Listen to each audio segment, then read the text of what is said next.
컴퓨터가 큰 탈이 나서 전문가에게 보였더니 바이러스가 침투한 것 같다고 하였습니다.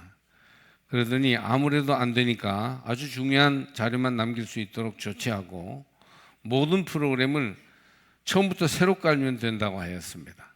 어떻게 갑자기 새로 까느냐 하니까 복원 프로그램을 사용하면 된다는 것입니다.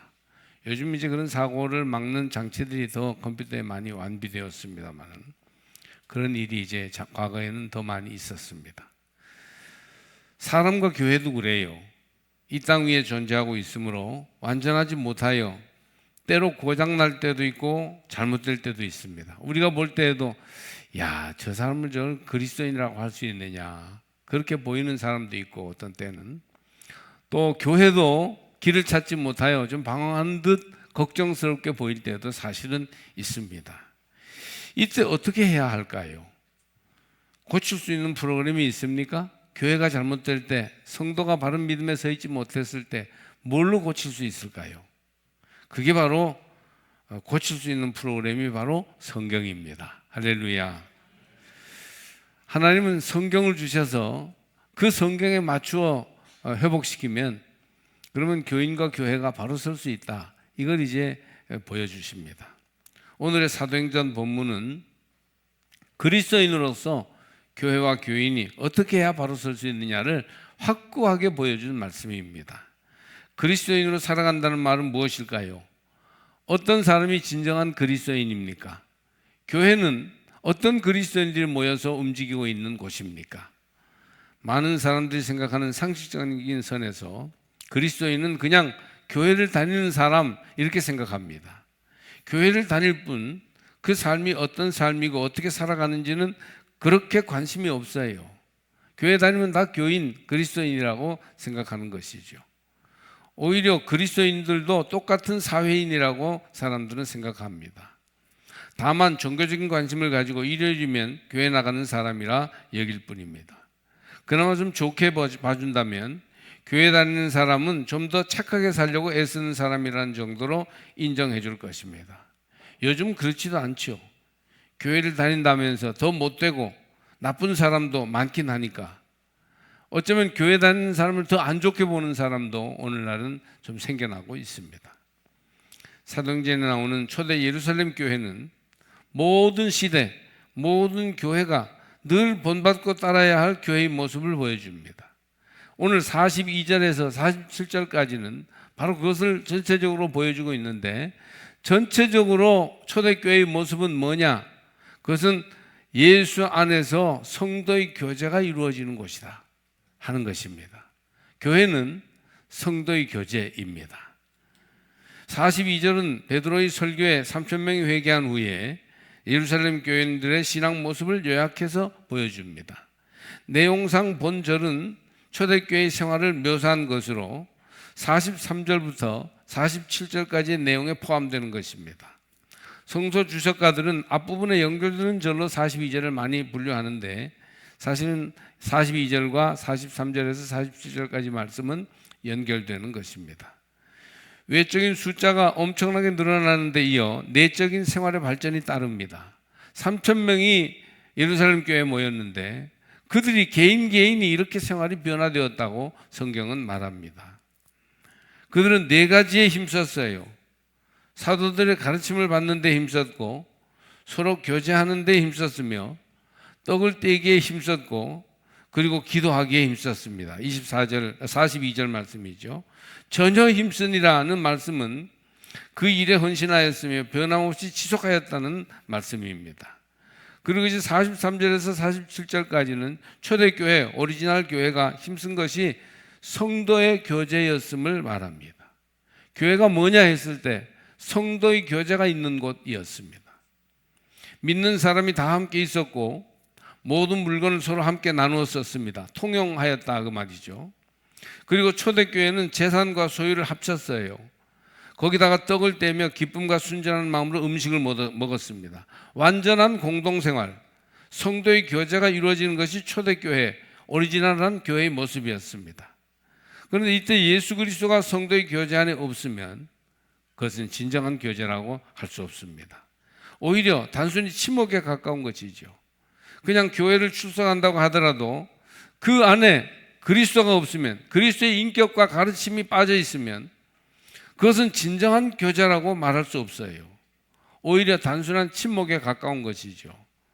그냥 교회를 출석한다고 하더라도 그 안에 그리스도가 없다면 목적 없이 소일거리로 외출한 거랑 다를 바가 없다는 것입니다. 어떤 선교회는 집사 권사의 직함도 있고 속장 회장의 역할도 있는데 굳이 교회 안에서도 이름을 부르며 아무개야 누구 엄마야 이렇게 하는 걸 보는데 정말 저분들이 성도의 교제라는 것을 까먹고 있는가? 혹시 예수 안에서 교제한다는 사실을 지금 망각하고 있는 게 아닌가 하는 염려가 될 때가 사실 있습니다. 신앙생활이란 성도의 교제입니다. 교회 다니는 것은 성도의 교제를 위해 다니는 것입니다. 이 성도의 교제는 단순한 친목이 아니에요. 성도의 교제는 단 한 가지 사실에 근거하고 있습니다. 그것은 바로 예수 그리스도의 구원하심입니다. 할렐루야. 예수 그리스도가 나를 구원하셨기 때문에 내가 저 사람하고 친구가 되는 거예요. 예수 그리스도가 피로 값주시고 나를 사셨기 때문에 내가 이 사람하고 형제인 거예요. 예수 그리스도가 나를 믿음으로 새롭게 했기 때문에 예수 안에서 새 사람 된 내가 이 사람과 더불어 영원한 천국에 가는 믿음의 벗으로 사는 거예요. 이런 예수 그리스도가 중심이 되는 일이 없다면 이것은 그냥 침묵에 불과한 세속적인 모임과 다를 게 없는 것이죠. 왜 교회 안에서 자기들끼리 찢고 까불면서 갈등하고 싸우냐 하는데 그것이 세속적인 사람들이 모인 예수 없는 모임의 특징이에요. 싸우게 돼 있어요. 죄인들이기 때문에. 싸우지 않으려면 산속에 들어가서 혼자 살면 됩니다. 예수님이 없다면 인간과 인간 사이에는 불화가 있을 뿐이고 예수 없는 인간은 하나님과도 불화한 것이에요. 실제로 굳이 신앙을 집어넣지 않으면 인간의 불화라는 것은 지극히 자연스러운 현상이죠. 놀랄 것도 없어요. 왜 교인들이 저렇게 싸우냐? 그들이 성도의 교제가 아닌 예수 없는 세속적 교제를 나누고 있기 때문이에요. 그러나 성도의 교제는 그런 불화를 예수 그리스도를 통해서 해결할 수 있습니다. 예수님이 우리 각 사람을 피로 값주고 사셨습니다. 예수님이 우리에게 평화를 이루어 주십니다. 예수님이 우리 각 사람을 새 사람을 만들어 주셨어요. 그렇기 때문에 우리가 예수 그리스도가 우리 사이를 화해하게 하시기 때문에 이제 그의 사랑을 통해 교제한다는 것은 죄의 용서를 말해주기 때문에 우리가 예수 안에서 화목할 수 있습니다. 여러분도 개 모임이나 동창 모임처럼 그렇게 교회 안에서도 모여 놀고 잡담하는 데에만 치우치지 말고 뭐 너무 심각하게 재미없게 하라는 말이 아니라 재미있게 하시되 제발 초대 예루살렘 교인들처럼 예수 안에서 성도의 교제로 깊게 온전히 들어가시기를 바랍니다. 여러분도 초대 예루살렘 교인들처럼 영적으로 조금씩 변화되고 성령의 인도하심을 받아 믿음의 사람들이 되시기를 주의 이름으로 축복합니다. 그렇게 믿음과 믿음 안에서 우리가 예수 그리스도를 중심으로 교제하게 될 때 우리 안에 평화가 이루어지고 하나님 나라가 확장되며 하늘 뜻이 나타나게 될 줄로 믿습니다. 이것은 세상의 어떤 모임보다도 더 깊고 재미있으며 우리 삶의 문제들을 해결하며 아픔을 치유하는 아름다운 모임이 될 수 있을 것입니다. 그러므로 여러분 모두가 성도의 교제를 이루어가는 교회 생활을 하시기를 축복합니다. 사도의 가르침을 받기, 교제, 애찬 그리고 기도, 성도의 교제가 온전히 이루어질 때 이런 일들이 우리 사이에서 나타난다고 사도행전은 가르쳐 줍니다. 자, 성도의 교제가 먼저 예수 안에서 잘 형성되면 하나님과의 교제, 이웃과의 교제, 믿음의 벗과의 교제가 잘 이루어져서 교회 생활이 서로 어울려서 재미있게 이루어지면 어떻게 되느냐? 첫째로 사도의 가르침을 받기에 힘쓰게 됩니다. 가르침을 받아라는 말은 영어로 죄송하지만 좀 하겠는데 They devoted themselves to the apostles' teaching 그렇게 돼 있어요. 그들이 사도의 가르침에 그들 자신을 드렸다, 헌신하였다 그 말이에요. 그러니까 가르침을 받는데 그냥 가만 앉아서 팔짱 끼고 듣는 게 아니고 그 말씀이 떨어지는 대로 그 말씀에 자기를 헌신하는, 완전히 말씀 앞으로 나가서 순종하는 그런 것을 말해요. 사도들이 가르치기에 힘쓴다는 것이 아니라 교인들이 가르침을 받기에 힘쓴다는 말이에요. 예로부터 가르침을 잘 받는 시대가 영적 부흥의 시대요, 위대한 믿음의 시대였습니다. 원주 있을 때 제 이웃에 있던 명륜교회라는 교회가 있는데 거기에 목사님을 중심으로 한 2, 3년 성경 말씀 배우기를 굉장히 힘쓰더라고요. 무슨 성경 프로그램을 가져와서. 그러더니 몇 년 안으로 교회가 갑절로 커지는 것을 보았습니다. 사도의 가르침을 받기에 힘쓰면 교회는 부흥되고 성도는 바로 서게 될 것입니다. 한국 교회의 진정한 부흥은 사도의 가르침을 잘 받을 때 일어났어요. 유망한 부흥사가 도시에 오면 모든 교회 교인들이 그 말씀 듣기를 사모하여 자기 일을 다 멈추고 아무개 교회에 부흥해야 한대 하면서 열의를 멈추고 가르침을 듣기 위해서 구름같이 모여들었어요. 진짜 부흥사님이 와서 부흥회 하면 예전에는 막 창문을 열고 바깥에서 볼 정도로 교회가 꽉 찼습니다. 저희들도 그 예전에 믿음의 전통을 따라 우리 젊을 때는 많이 배우러 다니고 들으러 다녔던 것 같습니다. 김교신 선생 같은 이는 유영묘 선생의 가르침, 신앙적 가르침을 듣기 위해서 정릉에서 서울 서대문 어귀까지 한 20-30km 되는 데를 매주일 걸어서 다녔다고 합니다. 가르침을 받기에 힘쓰던 그 시절에는 사람들의 영혼이 깨어 있었고 교회가 영적 부흥을 이루었습니다. 설교할 때마다 졸고 잠자고 가르침이 뭘 설교를 들었는지 무슨 가르침이 있었는지를 기억조차 못하는 오늘에 비해 볼 때 얼마나 그들이 깨어 있었는가를 생각해 보게 됩니다. 가르침에 깨어 있고 자기를 들였어요. 어느덧 사람들이 가르침을 받는데 열심히 식었습니다. 가르침을 받기보다는 가르치려고 하고 얄팍한 자기 지식을 가지고 남에게 자기 주장 펴는 데 익숙한 시대입니다.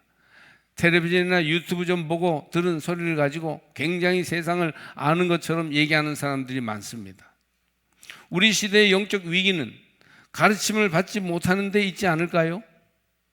초대교회처럼 가르침을 받는데 더욱 집중하고 노력해야 합니다.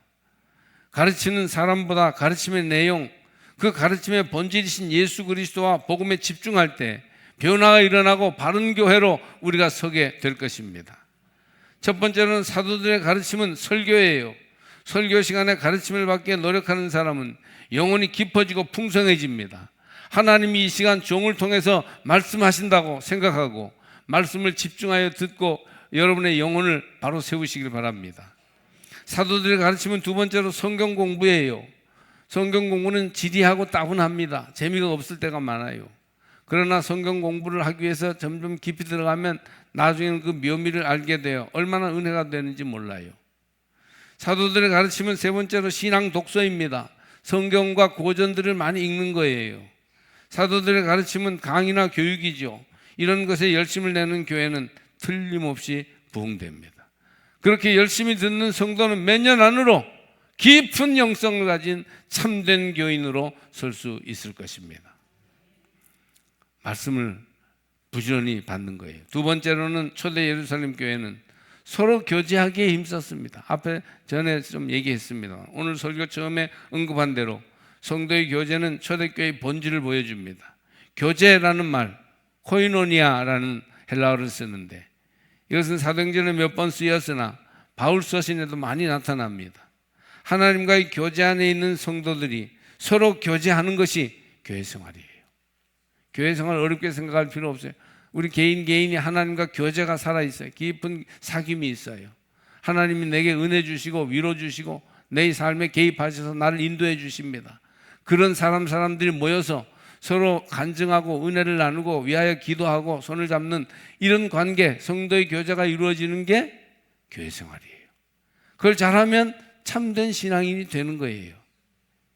믿는 사람들끼리 어떤 차원으로 어떻게 교제하는가를 보면 그들의 믿음이 어디에 있는지를 분명하게 알아볼 수 있어요. 교제, 즉 코이노니아라는 이 말은 정신적 교제와 물질적 교제를 다 포함하고 있습니다. 교제의 차원이 많이 있어요. 초대교회 교제는 깊었고 폭이 넓었습니다.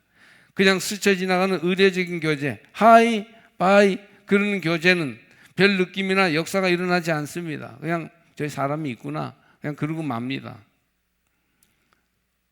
깊게 교제할수록 심령이 변화되고 각양 은사를 맛보게 됩니다. 은혜 받은 사람, 하나님과의 교제가 살아있는 사람이 서로 교제할 때 하늘의 기쁨과 위로를 맛보고 문제가 해결되는 은혜를 누리게 되는 것이고 기적이 나타나게 되는 것입니다. 깊게 교제할수록 많은 은혜가 있습니다. 오래 신앙생활을 했는데도 성도의 교제가 인간적이고 세속적인 차원에 머물러 있다면 깊이 반성해 봐야 돼요. 언제까지 그러고 있겠어요? 성도의 교제로 나오시기를 바랍니다.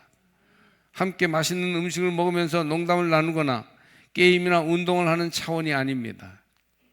여자들은 옷이나 화장품 얘기, 야 손톱 예쁘다 야 이런 얘기, 남자들은 축구 얘기, 주식 얘기만 언제까지 머물러 있을 것입니까? 초대교회의 교제는 안으로는 구원의 감격과 기쁨을 공감하고 확증하고 간증함으로써 함께 나누는 교제예요. 밖으로는 물건을 서로 통용하고 네 것 내 것도 없이 재산과 소유를 팔아 각 사람의 필요를 따라 나눠주는 정도의 수준이었습니다. 말하자면 원시 이상주의 사회를 보여주는 그런 일이 초대교회에 있었죠. 믿음 안에서 마음이 하나 되었고 내 것을 따지지 않고 평등한 사회, 함께 어울리는 사랑의 공동체를 이루었어요. 어느 선교회에서요, 집사 한 분이 선교에 탈퇴하겠다고 펄펄 뛰었다고 해요.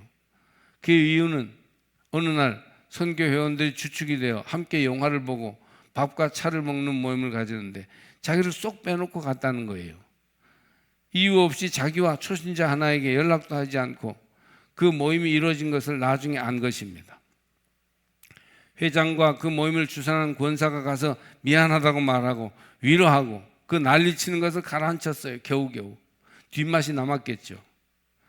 이게 보통 우리의 사귐의 수준입니다. 문제는 기본적인 마음의 태도에서나 하나님과의 신실한 교제를 바탕으로 서로 마음을 열고 어울리고 교제함으로 깊은 인생의 문제를 함께 손잡고 같이 나누며 갈 수 있어야 성도의 교제예요. 하나님이 우리의 삶에 개입되고 예수 그리스도를 중심으로 교제하여 깊은 영적 교제를 나누는 그런 성도의 교제 안에 있는 성도들이 되시기 바랍니다. 셋째로 그들은 떡을 떼기에 힘썼다고 합니다. 떡을 떼었다는 것은 세 가지를 생각해 볼 수 있습니다. 성찬, 애찬, 보통 식사, 이 세 가지예요. 아마 이 세 가지를 다 겸한 것이었을 것입니다. 초대교회에서는 같이 모여서 먹는 애찬과 성찬을 같이 가졌습니다. 이 두 가지는 차차 분리되었고 나중에 애찬은 교회 내에 부자와 가난한 자 사이에 갈등을 일으키는 원인이 되었으므로 폐지되고 성찬만 남았습니다. 떡을 떼는데 힘썼다는 말이 무슨 뜻일까 하겠지만 이 말씀은 열심히 모여서 같이 시간을 가지고 먹을 것을 나누었다는 것입니다. 마음을 같이하여 성전에 모이기를 힘쓰고 집에서 떡을 떼며 기쁨과 순전한 마음으로 음식을 먹었습니다. 요즘식으로 말하면 마음이 하나 되며 기쁨이 있는 밥상 공동체를 이루었습니다. 요즘 우리 교회는 예배 이후에 애찬에 참가하는 인원이 조금 많아지고 있습니다. 300명 가까이 먹으니 일부 예배에 나오는 인원들과 그 밖에 점심 식사에 참여하지 않는 소수 인원을 빼면 거의 모든 성도가 점심 공동 식사에 참여합니다. 그러니까 이 300명 먹이는 일이요, 어려운 일이에요. 큰 잔치입니다. 그러나 아주 중요한 사역이에요. 초대교회 때부터 있었어요. 교회에서 지출되는 작은 예산으로 점심 준비에 애쓰는 여성교회, 이 기회를 빌어 치하를 드립니다. 잘하시고 계셔요. 아주 큰일 하시는 겁니다. 여러분 칭찬받으실 만해요. 음식을 나눌 때 성도들이 모여서 나누는 음식은 애찬이 됩니다. 그리스도의 사랑을 의미하는 아가페를 써서 아가페 밀, 애찬이라고 불러요. 여러분 우리가 주일 점심에 먹는 것은 그냥 어디 가서 한 끼 때우는 게 아니고 교회에서 은혜 받은 예수 그리스도의 자녀들이 한 피 받아 한 몸 이룬 백성들이 사랑으로 나누는 아가페 밀인 줄로 믿으시기 바랍니다. 몸만 건강해지는 것이 아니고 영혼도 건강해지는 식사예요. 밥을 나누면서 사랑을 나누는 것으로서 순전한 마음이 모여 하나 되는 자리인 줄 믿습니다. 애찬을 준비할 때는 아이고 또 차례 돌아왔어? 왜 이렇게 차례가 자주 와? 하기 싫은데 이렇게 하지 마시고 사랑으로 정성껏 하세요. 우리 부모님 모시듯이 그렇게 교우들을 예수 안에서 사랑하시기 바랍니다. 사랑하는 방법이에요. 애찬을 준비함으로 사랑을 이루는 것이죠. 봉사할 때는 부득이함으로 억지로 하여 불평이나 원망이 생기지 않도록 하시기 바랍니다. 나눌 때는 기쁜 마음으로 감사하며 먹어야 합니다. 오늘은 반찬이 왜 이래? 반찬이 적지 뭐 많을 줄 알았어요. 일식 3찬이면 다행입니다. 그래서 김치 먹으면서도 감사하면 됩니다. 하나님께 감사하고 수고하신 분들께 감사하며 성도의 교제로 이렇게 나갈 수 있는 것을 감사해야 해요. 세상에서 이런 점심 애찬을 먹는 사람이 몇 프로나 될까 생각해 보면 정말 감사하지 않을 수 없습니다. 거기에 불평이나 시비가 있을 수 없습니다. 교회 일에 봉사하느라 늘 먹기만 하는 이들은 당연하게 여기지 말고 수고하는 이들을 위해 말 한마디라도 격려를 아끼지 말아야 하고, 여건이 되는데도 봉사하지 않았던 분들은 이제부터라도 주방에서 함께 주의 이름으로 봉사하시기를 바랍니다. 그게 교회 생활이에요. 이 성도의 애찬은 초대교회 때부터 이루어진 일이니 할 수 있는 한 잘 살려가시기를 주의 이름으로 부탁합니다. 또한 떡을 뗀다는 말씀은 그리스도를 기념하는 거룩한 성례를 따라 성찬을 행하는 것입니다. 초대교회는 월드 앤드 테이블, 테이블이라는 말은 성만찬 상이라는 말이고 월드는 하나님 말씀. 그래서 은혜 받는 두 개의 줄기가 있는데 하나는 말씀이고 하나는 성찬이에요. 성찬을 받을 때는 믿음으로 받고 주의 죽으심과 부활 안에서 하나님과 영적으로 깊이 교통하고 하나 되며 나아가 모든 성도가 주 안에서 하나 되는 일들을 이루게 됩니다. 성찬을 믿음으로 받으세요. 거기서 주는 특별한 은혜와 하늘 축복의 보장이 있습니다. 30여 년 전쯤에 고양시에서 제가 목회할 때 지금처럼 한 달에 한 번 오후 예배 때 성찬식을 거행했어요. 그때는 성찬하는 교회들이 적어서 우리 교회가 좀 특별한 편이었어요. 그런데 성찬 받을 때면 통곡하듯이 소리내며 울면서 받는 자매들이 몇 명 있었어요. 화장을 좀 짙게 한 그런 자매들이었어요. 그래서 권사님들과 집에 신방 가봤어요. 그랬더니 너무 생활이 힘든 것을 느낄 수 있었습니다. 한번 슬쩍 물어봤어요. 성만찬 때 그렇게 은혜가 많이 되느냐고. 그랬더니 고향에서 다니던 교회를 떠나 타향을 떠돌면서 생활이 힘들었는데 그때 틈틈이 교회에 나와 예배를 드리는데 찬양과 함께 성찬을 받으니 너무 감격해서 통곡하면서 성찬을 받는 것이에요. 그래서 대답하기를 성찬을 받고 나면 영원히 배부른 것 같아요. 할렐루야. 성찬을 거행하기에 힘쓰며 그 성례를 철저히 믿음으로 받게 될 때 교회는 부흥되며 성도들의 영혼은 건강하게 성장합니다. 네 번째 초대 예루살렘 교회가 힘쓴 일은 기도입니다. 기도예요. 첫 번째는 말씀을 귀 기울여 듣는 것이고, 두 번째는 이제 성도의 교제를 하는 것이며, 세 번째는 떡을 떼는 것이고, 네 번째는 기도입니다. 기도하는 것이에요. 진정한 성도, 바른 교회는 기도에 힘씁니다. 교회는 태초부터 기도에 힘썼고 결정적인 순간에 기도로 발전하며 문제를 해결하였습니다. 무엇보다 교회는 기도하는 모임이에요. 주님은 성전을 정결케 하실 때 내 집은 기도하는 집이라 말씀하셨고 실제 기도의 모범을 보이셨습니다. 밤이 맞도록 기도하셨고 새벽에 일찍 기도하셨으며 기도로서 십자가의 고난을 준비하셨던 것입니다. 무엇보다 교회는 기도로서 하나님의 뜻을 이루어갑니다. 실제 기도의 모범을 예수님이 보이셨으며 그때부터 지금까지 보이는 교회는 보이지 않는 기도의 힘으로 발전하고 있습니다. 기도의 등불을 끄지 맙시다. 기도의 용사가 교회를 살립니다. 여러분 개인이 스스로 심지를 돋워 하나님 앞으로 나아가 기도하시기를 바랍니다. 기도의 깊이만큼 믿음이 깊어져요. 기도의 분량만큼 영혼이 풍성해집니다. 특별히 간구와 도구와 감사의 기도를 주님께 드리자고 디모데전서 2장 1절에서 사도 바울은 디모데에게 권면합니다. 한번 따라해 보실까요? 간구와 도구와 감사의 기도. 구체적인 간구의 기도는 우리 삶의 초점을 더욱 분명하게 하고 구체적인 간구를 주 앞에 드리기 때문에 삶의 동기를 유발시켜 힘있는 생활을 하게 해요. 어떤 일을 위해서 간절히 기도하면, 간구하면 우리가 그쪽에 힘과 에너지를 모으게 되는 것이죠. 그러므로 우리는 주님 앞에 우리 삶의 문제를 구체적으로 그림으로 그려보고 하고, 그려서 보고하고, 간구함으로도 구체적인 목표와 비전이 있는 생활을 하게 됩니다. 필요가 이끄는 쫓겨다니는 삶을 살지 않고 간구의 기도가 깨어있는 사람은 목적이 있는, 끌려가는, 이끌고 가는 그런 삶을 살게 되는 것이죠. 간구의 기도를 드리는 사람들은 눈동자가 희미해지지 않고 눈빛이 앞을 향해 빛나게 되는 것을 알 수 있습니다. 간구의 기도를 드리시기 바랍니다. 또 도고를 드려야 해요. 도고는 중보의 기도를 말합니다. 중보의 기도를 많이 드리십시오. 누군가 널 위해 기도하네. 누군가 널 위해 기도하네.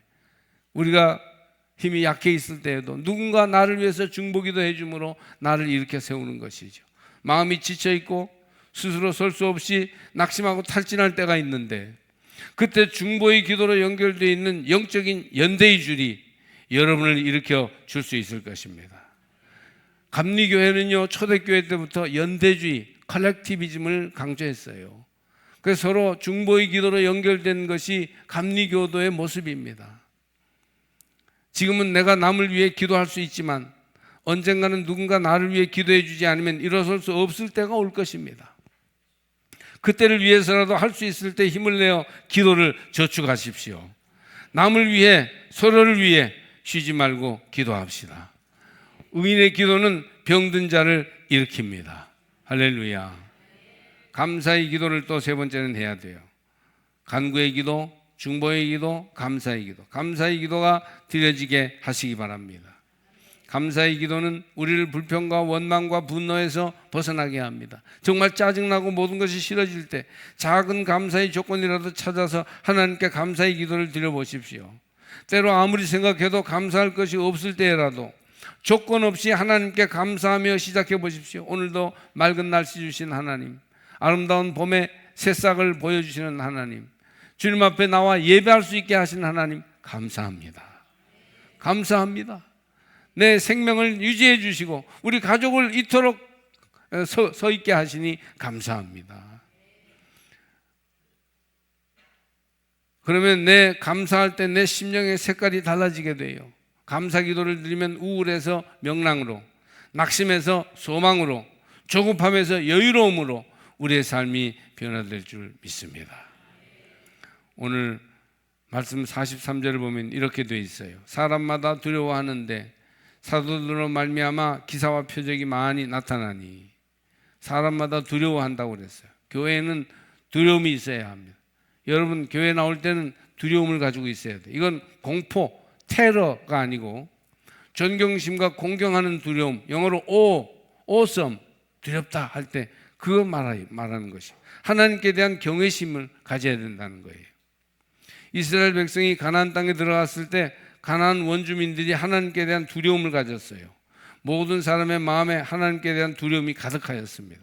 신명기 11장 25절을 보면 너희의 하나님 여호와께서 너희에게 말씀하신 대로 너희가 밟는 모든 땅 사람들에게 너희를 두려워하고 무서워하게 하시리니 너희를 능히 당할 사람이 없으리라. 하나님의 거룩한 백성들은 하나님을 경외하고 두려워하는 사람들이기 때문에 그들에게 하나님이 함께 하시는 것을 느끼고 그 원주민들이 그들을 두려워했다는 거예요. 교회도 하나님을 두려워하는 가운데 성도의 교제가 온전히 이루어져야 합니다. 교제하는데 우리 교제 안에 복음 자체인 예수가 중심이 되어야 한다는 것을 다시 기억하십시오. 예수 없이 성도의 교제가 있을 수 없습니다. 그들은 예수의 안에서 교제하면서 네 가지의 힘쓰므로 든든히 서고 교회는 부흥했어요. 사도의 말씀 받기에 열심 내시기 바랍니다. 성도의 교제를 단단히 이루어 가세요. 애찬과 성찬에 바르게 힘쓰시기를 바랍니다. 그리고 기도에 힘쓰기를 주의 이름으로 권면합니다. 초대교회로 돌아갑시다. 진정한 그리스도인이 됩시다. 여러분이 가는 곳에 부흥의 역사가 일어나기를 주의 이름으로 축복합니다.